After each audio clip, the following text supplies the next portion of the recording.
In this simple guide, I will show you how to create this amazing Rivers of Blood Bleed build. Despite all the nerfs, this weapon is still amazing and can destroy every single boss. Without further ado, let's get started on the build. First up are the Talismans. I have the Shard of Alexander in slot 1.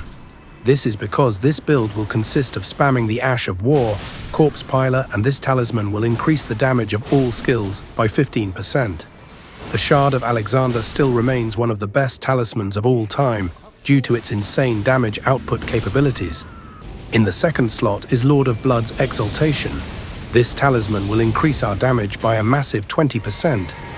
This will enhance our damage capabilities even more, and since this entire build is focused on blood loss, activating its abilities won't be a problem.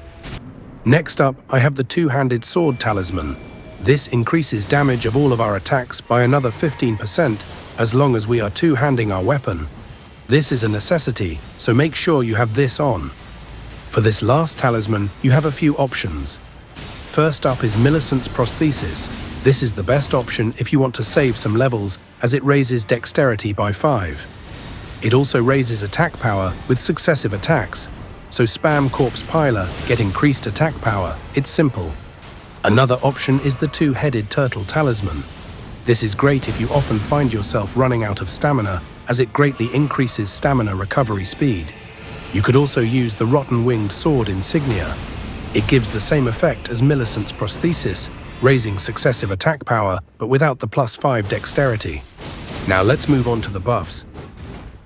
First off, use Flame Grant Me Strength. This spell pairs amazingly with this build, as it buffs physical and fire damage, and guess what?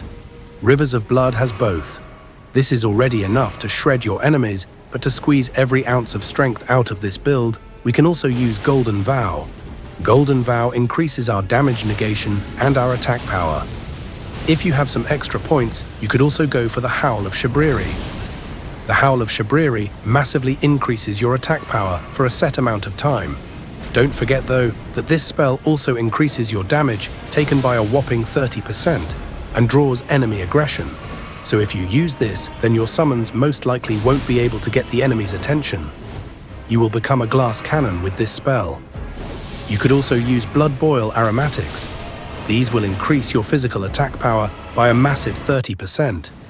These also come with downsides though, as they decrease your maximum stamina by 20% and your damage negation by 25%.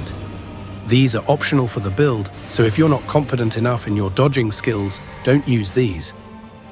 With all of those out of the way, we are almost done with the build, but stick to the end for the most crucial piece. For now, let's just move on to armor sets. My favorite armor set to use with Rivers of Blood is the full Ansbach set. Each piece increases the damage of blood skills and they stack together. So if you equip the full armor set, you're getting around a full 15% damage buff to Corpse Piler. A great substitute could be the Rakshasa set.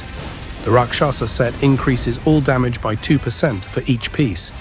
If you equip the full set, then that's a smooth 8% damage increase. Another great choice is the Armor of Solitude. This set is very tanky, it has great defense, but is quite heavy. You could either bump up your endurance to wear it, or just deal with the heavy roll. You could also just swap one of your talismans for Great Jar's Arsenal. Great Jar's Arsenal massively increases your equip load. Now let's get on with the most important piece, the stats. For Vigor, I have 60. This playstyle often involves trading hits, trying to get that Ash of War off in time. That's the reason I have Vigor so high, but if you're a lower level, you could always bump it down to 55 or 50, but make sure you're playing carefully if you do. My Mind is at 25. This will allow us to spam Corpse Piler without having to use many FP flasks. We can also summon Great Spirit Ashes like Black Knife Tish. I have 40 points into Endurance. This will allow us to spam Corpse Piler without barely having to worry about our stamina depleting. We can also dodge some bosses who seem to have infinite combos. My Strength is at 12. This is very important as you will not be able to wield the weapon unless you have 12 points into Strength. That is the minimum requirement. My Dexterity is at 50. That is the main stat the Rivers of Blood scales on, along with Arcane, so raise this as high as you can for maximum physical damage output. Intelligence is irrelevant for this build, so I didn't upgrade it. Next up is Faith, which I have at 25. That's just enough to gain access to Flame, grant me Strength and Golden Vow. Lastly is Arcane. I also have 50 points into this as it will increase our bleed damage. I would recommend dumping a lot of points into this stat as well.